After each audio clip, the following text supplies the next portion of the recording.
Bonjour et bienvenue pour une nouvelle recette. La recette du jour, c'est une galette des rois pistache avec une pâte feuilletée express.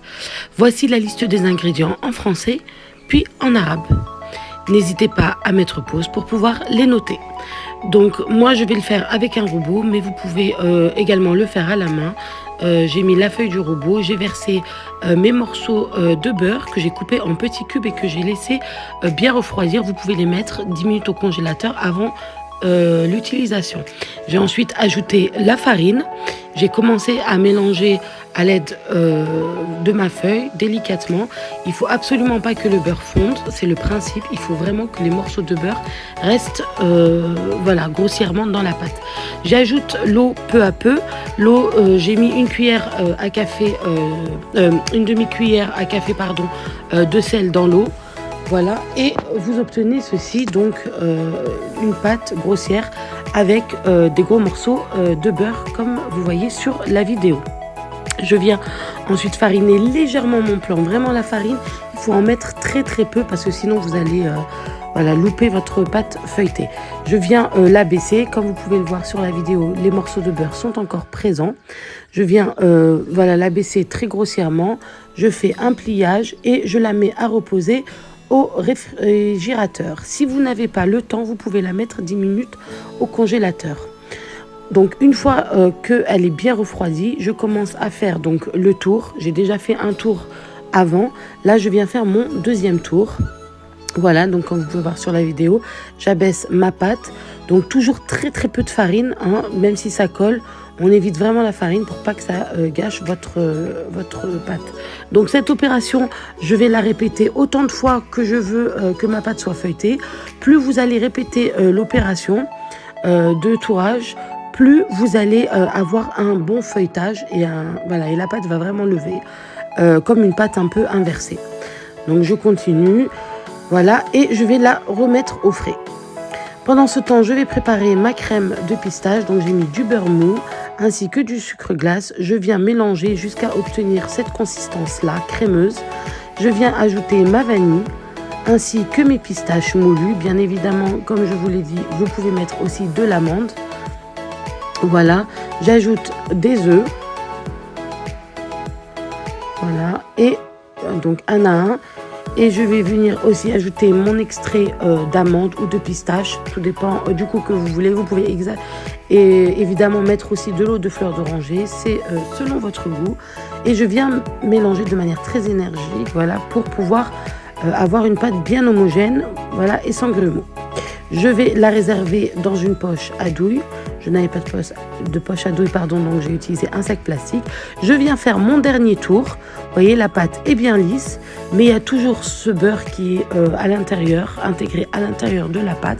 C'est d'ailleurs ce qui va permettre, surtout si elle est froide, de monter vraiment de manière très facile. Comme une pâte feuilletée classique, hein. Elle fait très bien l'affaire et elle fait très bien son effet aussi, elle est délicieuse. Et je viens la placer au frais ou au congélateur, donc au frais une demi-heure, 1 heure ou au congélateur 10 minutes. Voilà, je vous montre donc le feuilletage, c'est quand même pas mal pour une pâte express. Voilà, je la coupe en deux, je viens abaisser mon premier pâton, voilà. Parce que bien évidemment, il va falloir une pâte pour le dessus et une pâte pour le dessous. Donc je viens abaisser à l'aide d'une assiette ou peu importe, vous venez découper votre cercle. Voilà, vous disposez sur une plaque sulfurisée votre cercle. Vous venez abaisser le deuxième pâton et vous faites de même. Donc vous venez découper à l'aide d'une assiette un cercle également. Voilà, donc ensuite vous prenez votre crème de pistache, vous venez le poser délicatement sur le premier cercle du dessous. N'oubliez pas de laisser 2 cm voilà, par rapport au bord, voilà, pour que vous puissiez bien souder votre pâte. Je mouille à l'aide d'un pinceau avec de l'eau froide et je vais venir remettre par-dessus mon second cercle. Donc je soude bien, voilà, comme vous voyez, pour que la pâte ne s'ouvre pas à la cuisson. Voilà, là j'ai fait ça, vous pouvez faire à l'aide d'une fourchette ou avec vos doigts plier légèrement la pâte, hein, pour faire joli. Je viens mettre ma dorure, donc mon jaune d'œuf. Vous pouvez mettre un peu de café également, comme ceci. Et je vais décorer. Donc voilà, moi j'ai fait des petites feuilles. Vous pouvez faire voilà, des petits croix, un petit matelassage. Vous pouvez faire tout ce que vous voulez, c'est bien évidemment selon vos goûts toujours. Voilà, je vous laisse regarder pour que ça vous donne une petite idée. Je vais ensuite venir l'enfourner à 180 degrés. Si vous pouvez la mettre 20 minutes au frais, c'est le top. Sinon, c'est pas grave. Je viens donc l'enfourner à 180 degrés pour environ 25 minutes. Vous allez voir progressivement, je vous ai filmé exprès cette évolution. Au four, elle augmente de volume, toujours un peu plus. Vraiment, ça fait comme les galettes des rois qu'on trouve dans le commerce de très très grands pâtissiers. Le goût y est, elle est juste top, vraiment, vous allez voir, vous allez bluffer tout le monde. Donc voilà, ma galette des rois, est cuite. Vous voyez, je vous la montre. Vous voyez, il y a bien le feuilletage, elle est bien levée comme il faut.